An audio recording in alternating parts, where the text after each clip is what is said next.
Plus les semaines passent, plus l'incertitude demeure concernant l'avenir de Sergio Ramos au Real Madrid.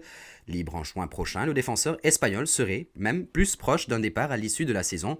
D'après les informations du quotidien AS ce samedi, 4 joueurs ont réussi à retenir l'attention des dirigeants madrilènes pour la succession du capitaine. Une page est en passe de se tourner à Madrid.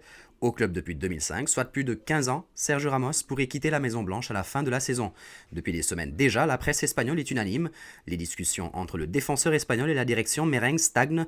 Et pour cause, le joueur souhaite conserver son salaire actuel alors que l'état-major du club de la capitale espagnole souhaite que ses émoluments soient revus à la baisse en raison de la crise financière. Outre Sergio Ramos, l'avenir de Raphaël Varane inquiète sérieusement la Casablanca. Le champion du monde arrive en fin de contrat en 2022 et ne serait pas à l'abri d'un départ. Vous l'aurez compris, une révolution s'annonce dans la capitale madrilène. Et pour remplacer Sergio Ramos, le plus à même de quitter le club, 4 noms ont été cochés par les dirigeants madrilènes: David Alaba du Bayern Munich, Kalidou Koulibaly du Napoli, Jules Koundé du FC Séville et Pau Torres de Villarreal. Bien sûr, la priorité reste le défenseur autrichien.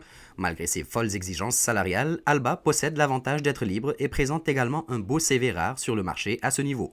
De plus, l'Autrichien dispose également d'une très solide expérience chez un cadre européen, ce qui en fait le favori naturel des merengues. Les Madrilènes apprécient aussi le profil du Sénégalais Kalidou Koulibaly. Longtemps bloqué par ses dirigeants, l'ancien Messin pourrait voir son prix chuter en cas de non-qualification en Ligue des Champions et par ricochet, le Lion devrait repenser à son avenir à Naples.